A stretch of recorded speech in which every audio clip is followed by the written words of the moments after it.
which I feel is a much more positive thing to be teaching young minds. If you teach a person from a very young age that whatever it is you try to do, you will always fail because of things outside of your control, well, that just builds a resentment against the greater purpose of being from a very, very young age.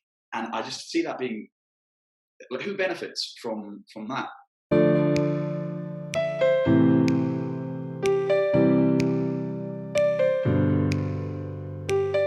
I think the reason why I think this it's so emotional, so heated, and so very intense is it has a lot of historical context, a lot of the historical context.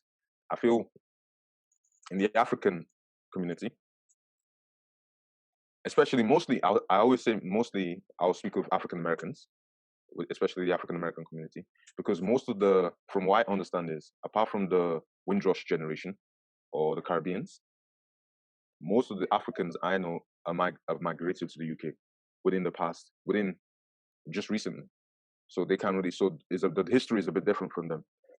But from what I understand is, you have to look at the history of why the thing is so heated and overly emotional is, you have to look at the history of slavery, colonialism, and imperialism. I mean, I myself, I'm from Nigeria. It was only in 1960 that Nigeria gained its independence from Great Britain. So that's 2020 now. That's 60 years ago. Mm-hmm. Most of that time we've been under military rule, civilian rule, and we've just been changing like that. And apart from being under military rule, civilian rule, we're also trying to establish a stable democracy within the Nigerian context. And a stable democracy where the population is half Muslim and half Christian. So it's a bit of so Nigeria and Africa is in a bit of a state of chaos at the moment. It's gonna, unless things need to get solved there, but in the moment I view it as being in a state of chaos. So that's imperialism, colonialism on the African context. But the African, if you look in the Western Hemisphere, all over the Americas, not just the USA, all over the Americas, even in South America and in the Caribbean, they're dealing with a history of slavery. So for me, I don't have that history of slavery, and I never experienced colonialism. So I can just imagine coming from that history, just the intensity of emotions, because I think it's that problem they're still trying to solve.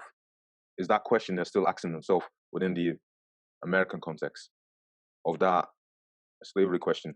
And when you see George Floyd with a police officer standing on his neck for 8 minutes, 46 seconds until his life is gone, what it felt like to a lot of African Americans was a lynching of sorts, as if they just witnessed a live lynching. And the state was just, and the difference is, it was sanctioned by the states. It was sanctioned by the US government, it seemed to be. Because he's a police officer who's supposed to be carrying out his law, his duty. So that's what brought up, I think that's what really brought up a lot of, because then if a police officer himself is just conducted what a lynching, let's say, who are you meant to trust in the society? So it brings up a lot of fear, brings up a lot of insecurities. And once you see that, it makes you, it fuels you to argue against it. And I feel that's the argument that's been going on now for the past 6 weeks, since the death of George Floyd. And as an African in the UK also, myself included, it's an argument I want to see, I've been following quite closely, because I also think hopefully answers can come of it, solutions can come of it, and we can move forward as a more, let's say, just society. Yes. Because I think what America prides itself on is being a land of immigrants. They pride themselves on being the land of welcomes everybody all over the world, and they can become an American citizen. So, and that's a good thing, I think. That's a good thing. However, once you take on that responsibility, it needs to be a just society. And that's just the question that needs asking. Because, yes, yeah. No, that's some powerful stuff. Thank you for giving me that viewpoint point on that. Yeah, I think that's I guess what we're saying there is because this idea of America almost is that it's not a nation. The American idea is that it's the land of the free. It's the land of opportunity. It's a concept which is that no matter where you're from or what you've been, you can live the American dream, which is to make something of yourself and be better as a result of the nation and the structure and the framework that is in place. The opportunity is there for you, regardless of it is down to the individual. It's down to the autonomy of the self, rather than it being anybody else's decision. So if you have the drive and you have the determination, you can do that. And that, we were at school together. That was very much my the message that I felt our school was teaching us. It was, high merit, high reward was the motto. It was that you will, if you try, you will be able to succeed. And I then found, so I got a scholarship to go to a private school. So I was from a more relatively lower income than a lot of the people that I was at school with. And I can remember feeling so much resentment in me, going, it's not fair, they've got all this opportunity and I don't. And then I could feel there was like a turning point when I remember thinking this could go on. I could either go, everything is unfair because they've had more money and they've had more opportunity and they get to go on foreign holidays every year and I don't.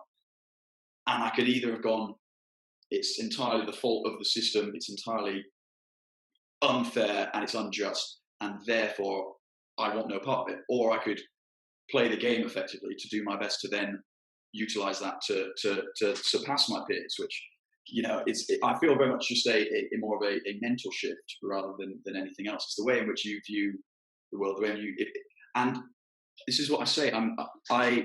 You mentioned that you feel the way in which the media and all of this stuff can be portraying is that, to use your terminology, that the Africa needs to be governed, that it is almost taking responsibility away, taking power away from the individual and going, you do not actually have enough power and control yourself, and therefore you must go along with it, rather than being taught we are working together for a fairer society that will allow everybody to achieve if they are capable, which I feel is a much more positive thing to be teaching young minds. If you teach a person from a very young age that whatever it is you try to do, you will always fail because of things outside of your control.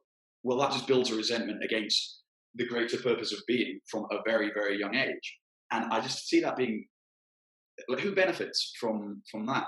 The individual doesn't benefit, society doesn't benefit, because that individual is not able to release their full potential. Because from such a young age, they're being told that you're never going to be what you want to be, so you may as well never try. Now, you can take that the two ways, and there's no shortage of